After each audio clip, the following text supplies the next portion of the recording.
같이 읽어보도록 하겠습니다. 같이 읽겠습니다. 주 여호와께서 이같이 이르시되 너는 손뼉을 치고 발을 구르며 말할지어다. 오라 이스라엘 족속이 모든 가증한 악을 행함으로 마침내 칼과 기근과 전염병에 망하되 먼데 있는 자는 전염병에 죽고 가까운 데 있는 자는 칼에 엎드러지고 남아 있어 에워싸인 자는 기근에 죽으리라. 이같이 내 진노를 그들에게 이룬즉 그 죽임 당한 시체들이 그 우상들 사이에 제단 사방에 각 높은 고개 위에 모든 산 꼭대기에 모든 푸른 나무 아래에 무성한 상수리 나무 아래 곧 그 우상에게 분향하던 곳에 있으리니 내가 여호와인 줄을 너희가 알리라. 내가 내 손을 그들의 위에 펴서 그가 사는 온 땅 곧 광야에서부터 디블라까지 황량하고 황폐하게 하리니 내가 여호와인 줄을 그들이 알리라. 아멘. 오늘은 에스겔서 강의 5번째 시간, 내가 여호와인 줄 알리라, 이런 제목으로 우리 하나님 말씀을 함께 살펴보도록 하겠습니다. 오늘 내용에는 이제 예루살렘의 멸망과 그 안에서 심판하시는 하나님, 특별히 하나님께서 한 가지를 이렇게 지적을 하시는 게 눈에 띄는데, 양식을 의뢰하는 자들, 이런 표현이 많이 나와요. 어떤 것인지 한번 살펴보고, 그리고 우상 숭배에 대한 심판을 하시는 하나님의 말씀이 6장, 7장 이렇게 나오고 있습니다. 그래서 우리가 이것도 마저 다 살펴보도록 하겠습니다.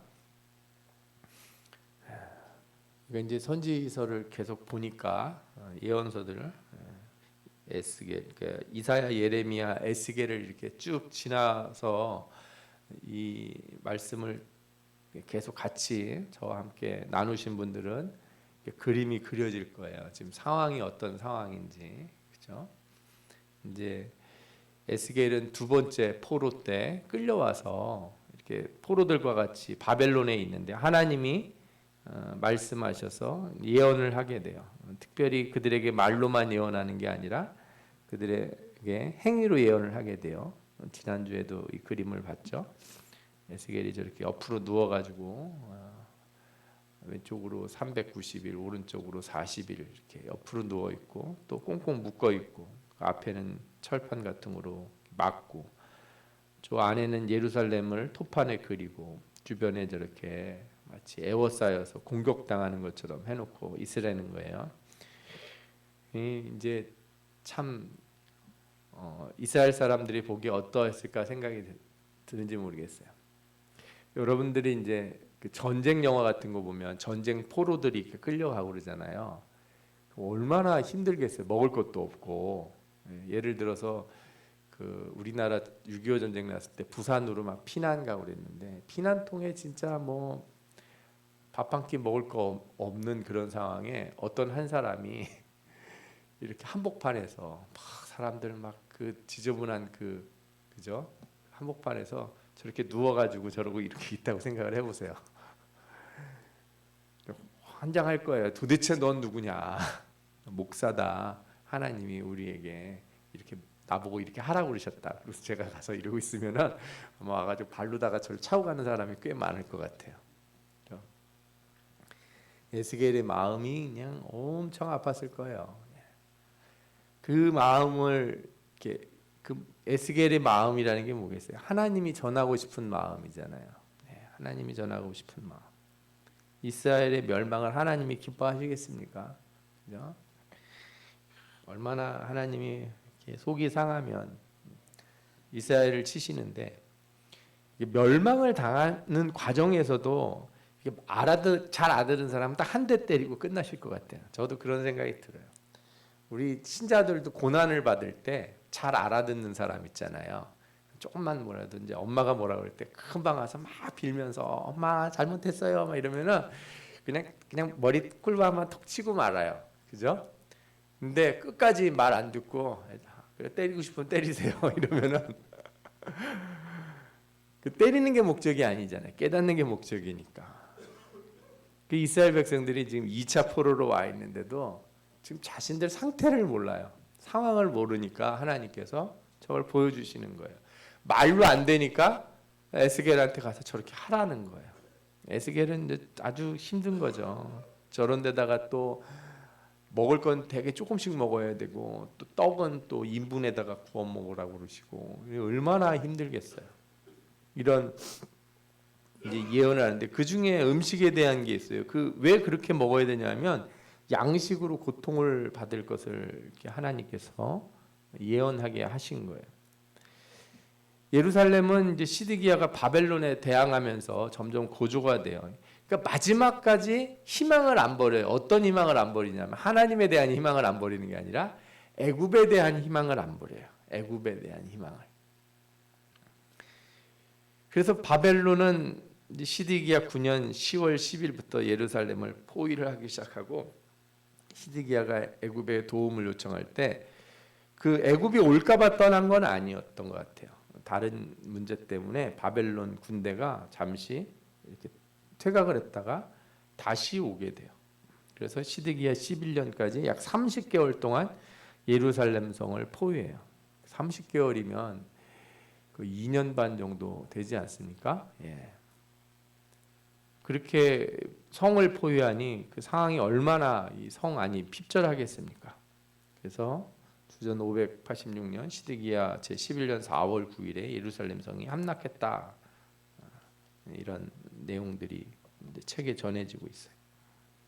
그런데 이 안에서 예루살렘 멸망을 하나님이 말씀하시면서 특징적인 게 나오는데 에스겔서 4장 16절에서 17절 보면 또 내가 이르시되 인자야 내가 예루살렘에서 의뢰하는 양식을 끊으리니 백성이 근심 중에 떡을 달아 먹고 두려워 떨며 물을 되어 마시다가 떡과 물이 부족하여 피차에 두려워하여 떨며 그 죄악 중에서 쇠퇴하리라. 제가 이제 말씀을 보다가 아니 뭐 그 다른 강대국 나라를 의뢰한다는 건 내가 이해를 하겠는데 아니 뭐 먹을 걸 의뢰를 한다니 저 의뢰한다는 뜻이 먹을 걸 의지하고 믿는다는 거잖아요. 뭘 도대체 얼마나 먹을 걸 많이 쌓아놨길래 그죠? 저런 말씀을 하나님이 하시는가 하는 생각을 하게 돼요. 근데 한 번만 하신 게 또 나와요. 5장에 나오는데 내가 멸망하게 하는 기근의 독한 화살을 너희에게 보내되 기근을 더하여 너희가 의뢰하는 양식을 끊을 것이라. 내가 기근과 사나운 짐승을 너희에게 보내 외롭게 하고 너희 가운데 전염병과 사륙이 일어나게 하고 또 칼이 너희에게 임하게 하리라. 나 여호와의 말이니라. 참 무서운 말이에요. 우리가 이 문자로만 봐서 그런데 아프리카의 어떤 호수는 개구리들 아시죠? 개구리들이 살아요. 그런데 건기가 되면 물이 막 말라오기 시작한대요. 먹을 게 없으면 개구리들이 서로 잡아먹기 시작한다는 거예요. 그걸 카니발라이제이션이라고 그러는데 우리가 카니발이라는 말 쓰잖아요. 자동차 이름도 카니발인데 그게 그 뜻이 또 그런 뜻이 있어요. 이렇게 뭐라 그럴까요? 사람을 잡아먹는 거 뭐 이런 카니발라이제이션 동족을 잡아먹는 걸 의미하거든요. 그 짐승들 중에 그런 애들이 있고 곤충들은 뭐 많이 있죠. 거미를 잡아먹고. 근데 이제 그런 일들이 일어난다는 거예요. 이게 인간으로서 보면 너무 이상한 일이에요. 그죠? 같은 개체가 똑같이 생긴 애들을 서로 잡아먹으면 그 엄청 징그럽잖아요. 그죠? 사람들이 그렇게 된다는 거예요. 얼마나 힘들어지면 그러겠습니까? 근데 실제로 어떻게 되냐면 예루살렘이 포위되어 있는 동안 극심한 기근으로 자녀를 잡아먹을 정도가 돼요. 진짜로. 사람 뭐 요즘은 그런 일이 없다고 그러는데 아주 옛날에는 이게 뭐 중세 때도 전쟁 같은 거 하면 나서 포위당하고 그러면은 먹을 거 없으면은 뭐 소나 개 잡아먹는 거는 말할 것도 없고 고양이 이런 거 잡아먹고 뭐 쥐도 잡아먹고 다 잡아먹으니까요. 사람도 잡아먹는다는 얘기를 내가 어디서 들은 것 같아요. 끔찍하죠. 근데 이게 그냥 나온 말이 아니에요. 신명기 28장 53절에 뭐라고 나옵니까? 이제 너희들이 죄를 범하고 하나님의 율법을 어기고 살면 어떻게 된다 그래요? 내가 적군에게 에워싸이고 맹렬한 공격을 받아 곤란을 당함으로 내 하나님 여호와께서 내게 주신 자녀 곧 내 몸의 소생의 살을 먹을 것이다. 그렇게 이 어마어마한 상황에 몰린다는 거예요. 내몰린다는 거. 57절에도 나오는데 자기 다리 사이에서 나온 태와 자기가 낳은 어린 자식을 남몰래 먹으리니 이는 내 적군이 내 생명을 에워싸고 맹렬히 쳐서 곤란하게 함으로 아무것도 얻지 못함이니라. 실제로 예루살렘 성이 거의 난공불락의 성처럼 돼 있다는 거예요. 그리고 이렇게 물을 기를 수 있는 그런 시설이 돼 있어서 물을 끊을 수가 없대, 외부에서. 그런데 그런 상황에서 하나님이 기근을 주시니까 완전히 사람들이 핍절한 거죠. 버틸 수가 없는 거예요. 물이라도 좀 있으면 되는데 완전히 그렇게 돼서 아주 어려운 상태가 된 거죠.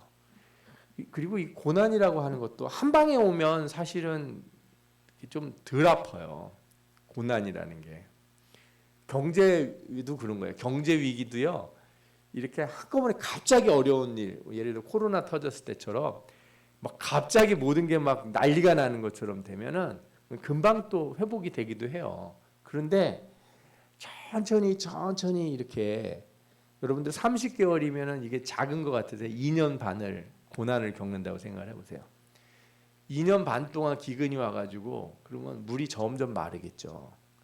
저 우리 팔당에 있는 댐물 아마 여기는 그래도 물이 서울 근교라 물이 좀 올 거예요. 근데 점점 물이 마르기 시작한다. 주변에서부터 바싹바싹 말려서 쭉 들어오는 거예요. 난리도 아닐 겁니다. 난리도 아니에요. 그게 진짜 괴로운 거예요.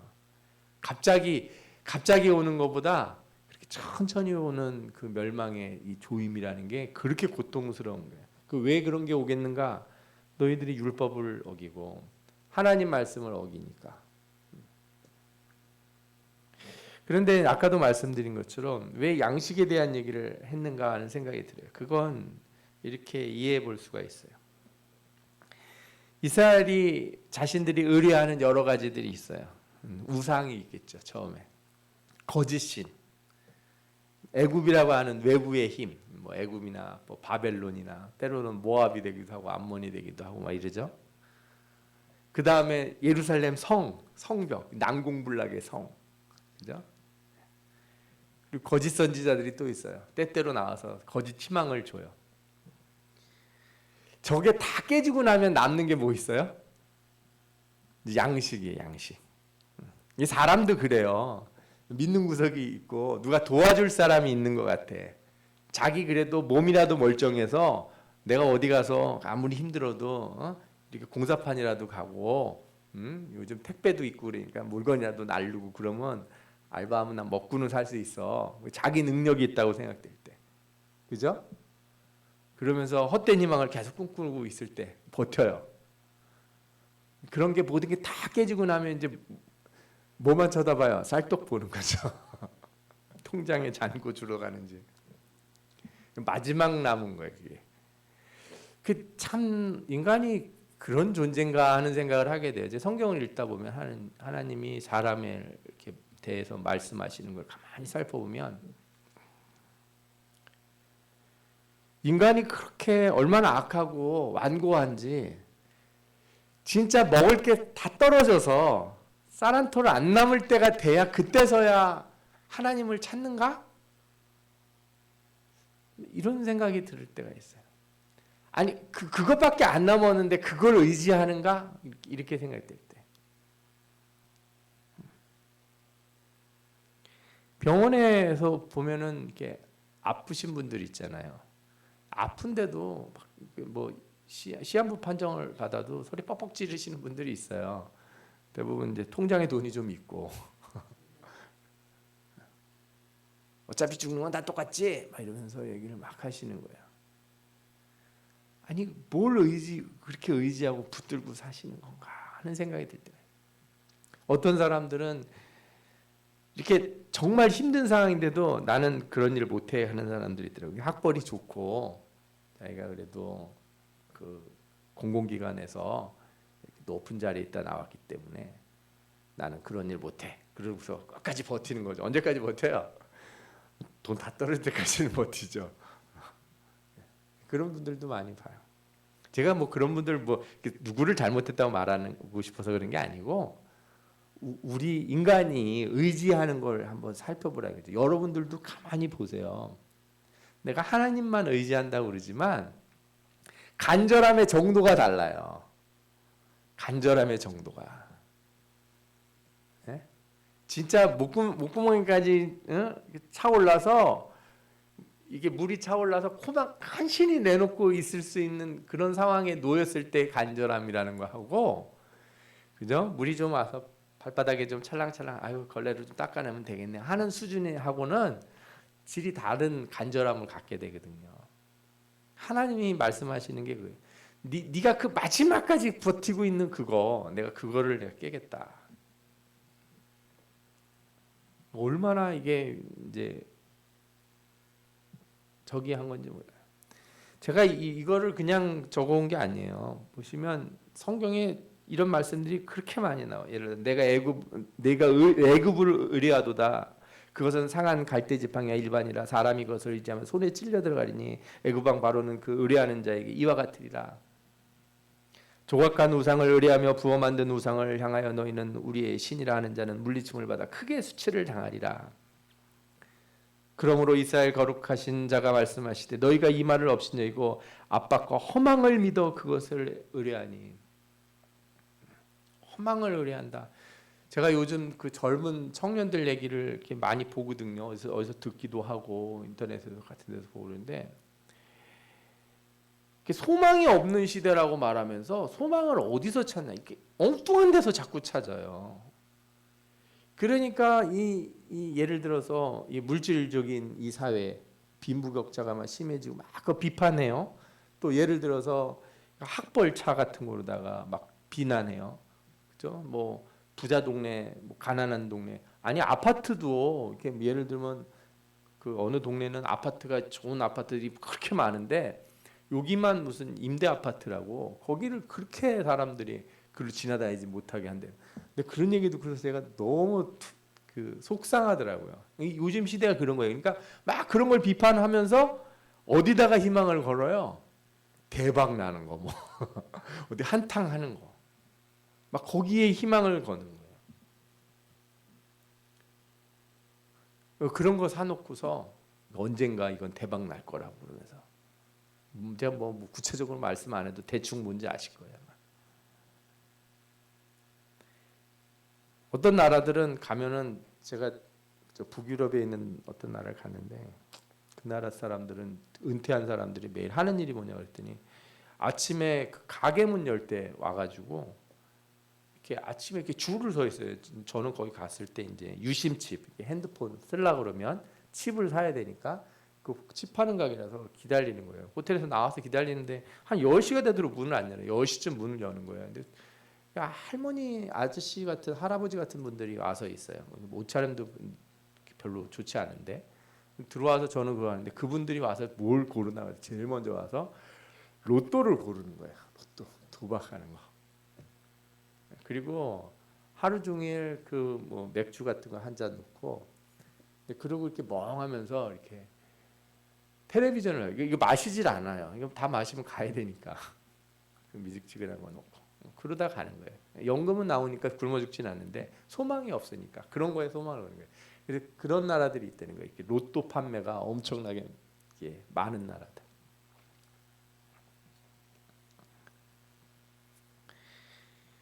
세상에서도 그런 거 보면 참 안타까운데 신자가 만약에 그런 헛된 것을 의뢰하고 거기에 헛된 것에 소망을 건다면 얼마나 안타깝겠습니까?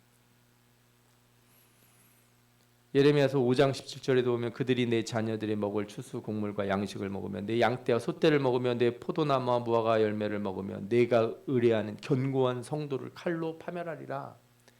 예루살렘 성 아주 여기는 절대 안 망한다. 안 무너진다. 하나님이 주신 성이다. 시온 성이다. 이러고 있었는데 성이 무너지잖아요. 이사야서 3장 1절과 3절에도 보면 보라 주 만군의 여호와께서 예루살렘과 유다에 의뢰하며 의지하는 것을 제하여 버리되 곧 그 의뢰하는 모든 양식과 그죠? 먹을 거 쌓아 놓으면은 사람이 그걸로다가 버티나 봐요. 모든 물과 용사와 전사와 재판관과 선지자와 복술자와 장로와 오십부장과 귀인과 모사와 공교한 장인과 능란한 요술자를 그리하실 것이며.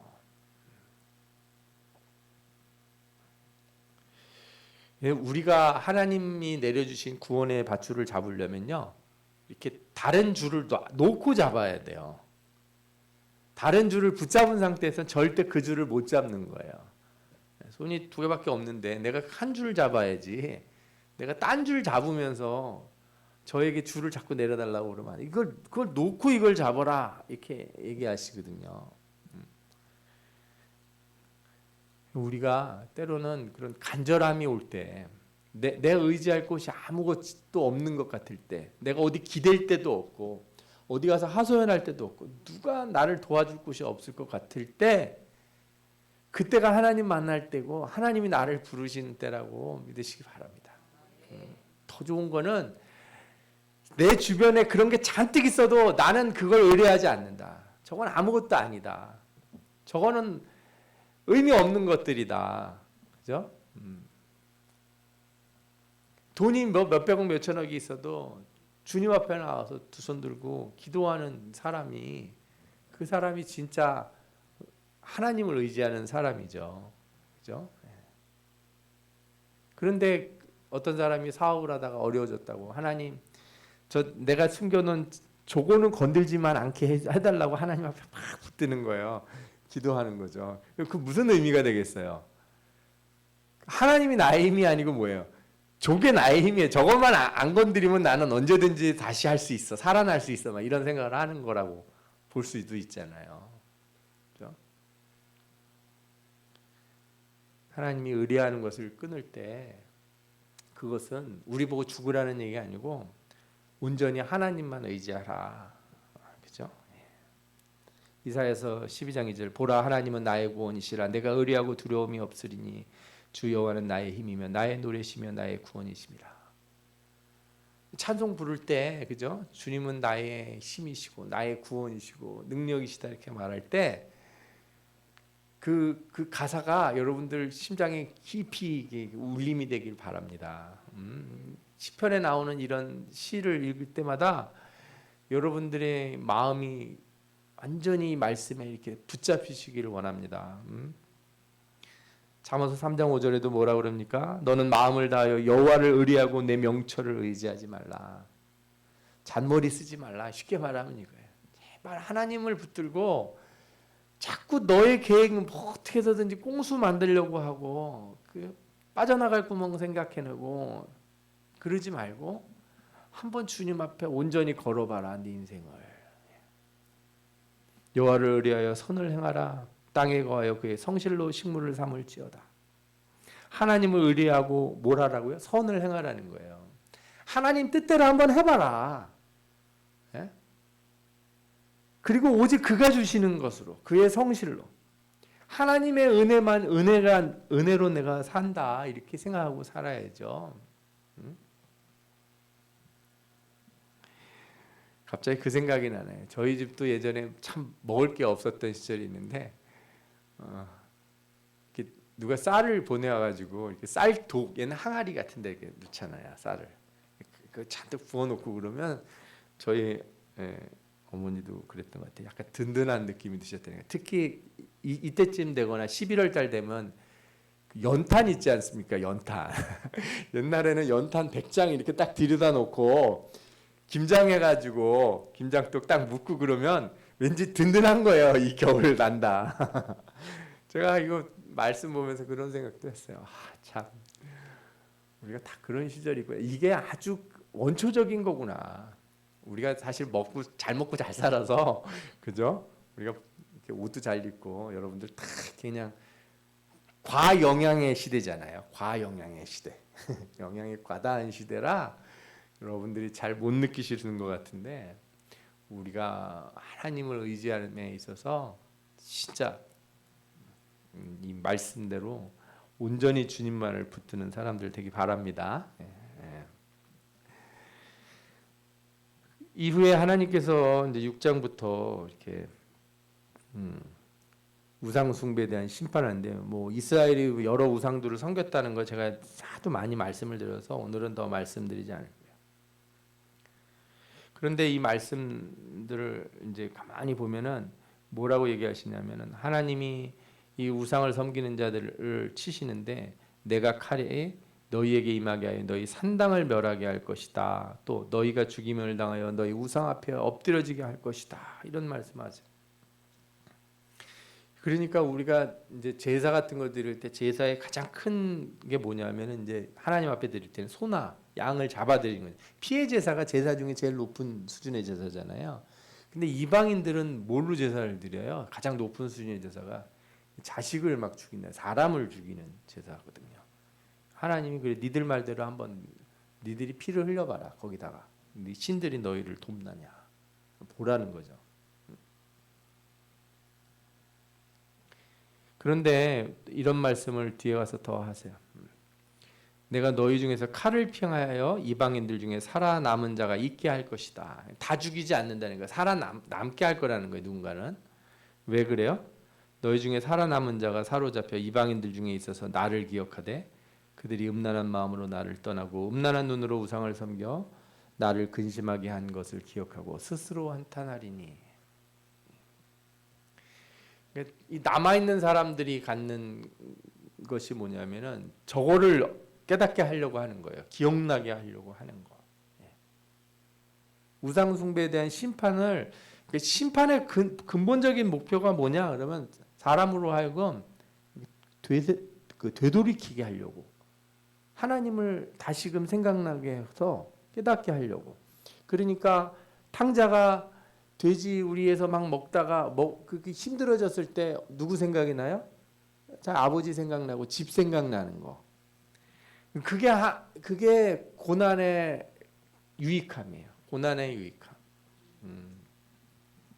고난이 유익이 되려면 어떤 상태가 돼야 되는가? 고난 받을 때 돌이키고 회개하고 길을 찾으려고 애쓰는 그런 사람이 되는 거. 이게 고난의 유익이에요. 그럼 고난이 유익하지 않은 사람도 있죠. 고난 받을 때마다 어떻게 해요? 막 이를 악물고 더 악을 내고 더 미워하고 그죠? 그냥 뭐 다 저주하는 거야. 막 주변 사람들 그냥 하는 것마다 안 된다. 막 그러면서. 근데 하는 것마다 이상하게 희망이 없는 거. 그렇게 사람이 일반적으로 해봐야 도움이 안 되는 것들 있잖아요. 거기다가 막 거는 거예요. 우리나라가 얼마 전에 외국어 언어로 돼 있는 드라마 중에서 아주 미국에서 이제 상을 주는데 드라마에 대한 상을 주는데 에미상이라고 있어요. 그 중에 우리나라 말로 나온 드라마가 상을 받았어요. 아주 뭐 최고상 같은 걸 받았어요. 오징어 게임이라고 하는 드라마인데 그 주인공이 그 게임에 참가를 하게 돼요. 그 게임이 진짜 저는 요즘 시대를 너무 보여주는 것 같아요. 그 게임이 뭐냐면 게임에서 이긴 사람이 400몇 명이 모여서 하는데 한 사람당 1억씩 걸어가지고 400몇 억을 혼자 갖는 거예요. 그럼 떨어질 때마다 어떻게 해요? 죽어요. 하다못해 구슬치기 해가지고 하는 게임도 있는데 구슬치기 하다가 다 뺏기면 죽어야 되는 거예요. 사람을 그렇게 쉽게 죽이는 것도 너무 황당한데 사람들이 처음에는 이런 말도 안 되는 게임을 하냐고 해서 도망갔다가 나중에 다 모여요. 왜?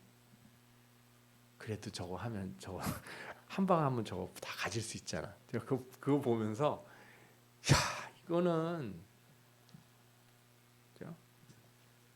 악의 절정이다. 악의 절정. 가장 희망을 걸 수 없는 어떤 사람들이 이제 전에도 뉴스가 한번 나왔는데 아버지하고 딸이래요. 돈 얼마 안 남았는데 몇 백만 원 남았나 봐요. 집안이 다 어렵게 돼서 그 돈 가지고 다 가가지고 뭐 샀대요? 다 로또를 샀대는 거예요. 여러분들 저는 수학을 되게 유용한 거라고 생각하는데 확률적으로 보면 로또 많이 살수록 다 확률에 수렴해요. 내가 로또 발행된 거를 다 샀을 때 그 지불한 돈보다 상금이 훨씬 적게 돼 있어요. 원래가. 그러니까 많이 사면 많이 살수록 그 확률에 수렴하기 때문에 절대 그게 안 돼요. 사람들이 그렇게 가는 거예요.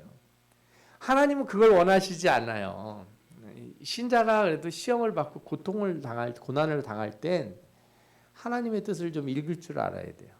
그 안에서 기억하고 되돌이켜서 내가 이러면 안 되었는데 하는 걸로 해서 그걸 찾아가는 그걸 가야 되거든요. 그러면서 이 에스겔서에서는 특별한 말씀이 반복적으로 나옵니다. 그게 뭐냐면 너희가 알게 하려 함이라, 혹은 내가 여호와인 줄 그들이 알리라. 그들이 나를 여호와인 줄 알리라. 내가 하나님인 줄 너희가 알게 될 것이다. You shall know, 이렇게 나오는 말씀인데 이게 성경에 많이 나오는 것 같잖아요. 많이 보시잖아요. 에스겔서에 제일 많아요. 에스겔서에 한글 개역 한글 성경을 쳐서 이거 보잖아요. 그러면은 그 구약 성경 뭐 이제 자기가 가지고 있는 번역본마다 좀 다른데 전체가 90 몇 개가 나오면은 에스겔서에 66개인가 65개가 나와요. 검색해 보면은 엄청 많이 나와요. 에스겔서에. 그래 말씀마다 뭐가 나오냐면 내가 여호와인 줄 알게 하겠다. 심판의 목적이 뭐냐? 이렇게 우리에게 물으면 내가 하나님인 줄 알려주려고. 예. 그게 목적이라는 거예요. 고난의 목적이 무엇이? 하나님 우리들에게 왜 고난을 주시냐? 왜 어려움을 주시냐? 왜 나를 이렇게 승질나게 하는 사람들을 주변에서 좀 없애주시면 좋은데, 그럼 나 진짜 착한 사람이라서 예수 잘 믿을 것 같은데 맨날 나 속 뒤집는 사람들만 주변에 이렇게 계속 있는가? 하나님 뭐라고 그러세요? 그러면은 내가 여호와인 줄 네가 알리라.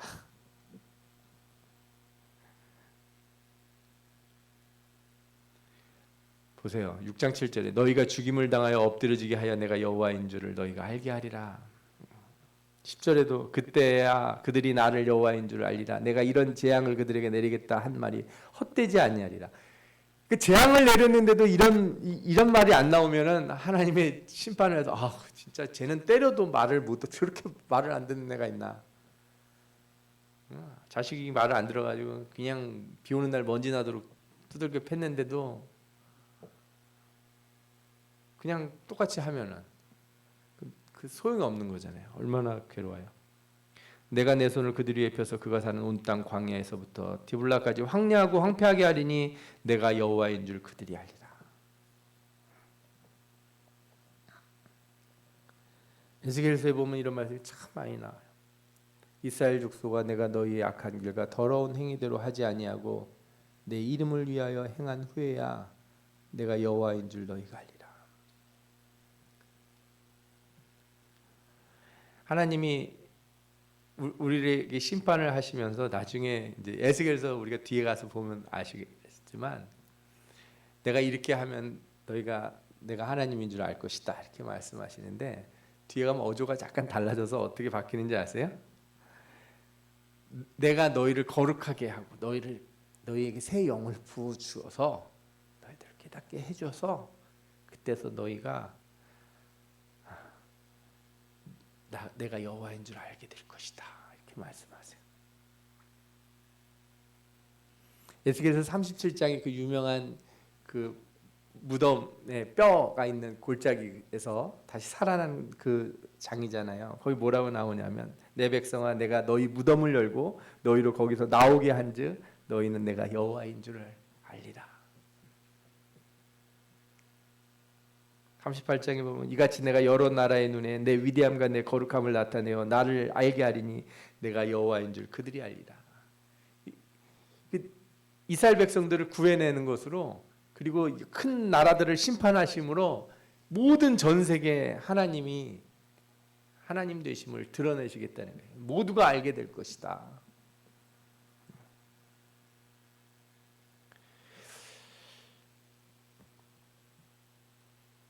그 중에 제가 마음에 이렇게 너무 와닿는 구절이 하나 있었어요. 내가 내 거룩한 이름을 내 백성 이스라엘 가운데 알게 하여, 하나님의 거룩한 이름을 하나님 백성들 가운데 드러내셔서 다시는 내 거룩한 이름을 더럽히지 않게 하리니, 하나님이 하시겠다는 거죠. 열국이 나를 여호와 곧 이스라엘의 거룩한 자인 줄 알리라 하셨다 하라.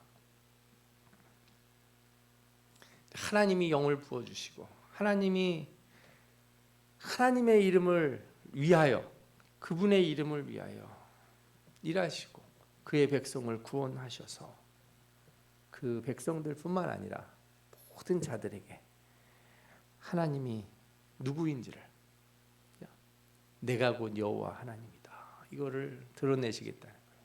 알게 해주시겠다는 거예요. 아멘. 여러분들 혹시 어려운 일 있는데 어려운 거 겪은 다음에도 하나님이 누군지 못 깨달으면 그죠? 그분이 어떤 분이신지 우리가 모르게 된다면 정말 정말 불쌍한 거예요. 그래서 요한계시록 같은 데 보잖아요. 그러면은 하나님이 심판하시는데 하나님 앞에 엎드리지 않고 다 어떻게 해요? 막 원망하고 막 그죠? 소리 지르고 하나님의 이름을 높이지 않고 오히려 그런다는 거예요. 그러니까 제가 보면 지옥에 간 사람들은 내가 왜 잘못해서 지옥에 왔는지 모를 거야 아마. 도대체 내가 여기 올 이유가 없는데 나보다 더 나쁜 놈들은 왜 저희 천국에 가고 왜 내가 여기 와 있냐 막 이럴 거라고요. 하나님이 누군지 진짜 모르는 불쌍한 사람들이잖아요. 신자가 됐다는 건 다른 게 아니에요. 신자가 됐다는 건 축복을 받았다는 거, 뭐 잘 됐다는 게 아니에요. 잘 돼서만 하나님을 아는 게 아니에요. 잘 된 것으로만 하나님을 알고 깨닫는 게 아니고 정말 지지리도 안 되고 그런 과정에서도 우린 누구를 알 수 있어요? 하나님을 알 수 있어요. 하나님이 그분이 누구신지 드러내죠. 그러고 나면 그때부터 달라져요. 내가 하나님이 누군지 알게 되는 순간 모든 것이 달라져요. 하나님이 나에게 그의 거룩한 이름을 두셨다는 걸 알게 되는 순간 하나님이 그 이름 때문에 나를 어떻게 하세요? 나를 높이세요. 내게 두신 그의 거룩한 이름 때문에 나를 들어서 낮은 자리에서 들어서 멸망의 자리에서 들어서 구원의 자리로 정말 낮고 천한 자리에서 들어서 복된 자리로 나를 이끄심을 여러분들이 경험하게 되실 줄 믿습니다. 여러분들 지금의 삶이 어떠하든지 여러분들의 삶 가운데서 주님이 함께 계시고 주님이 영광 받으시며 또한 여러분들 가운데 그의 거룩한 이름을 두셨다는 것을 잊지 마시기 바랍니다. 그리고 그의 이름을 항상 생각하면서 주님 앞에 기도하며 주님만을 의뢰하는 주의 백성들 되기를 소원합니다. 우리 같이 기도하겠습니다. 하나님, 이 시간 우리 기도할 때 오직 우리가 주님만 의뢰하고 우리가 어떤 어려움 가운데서 또한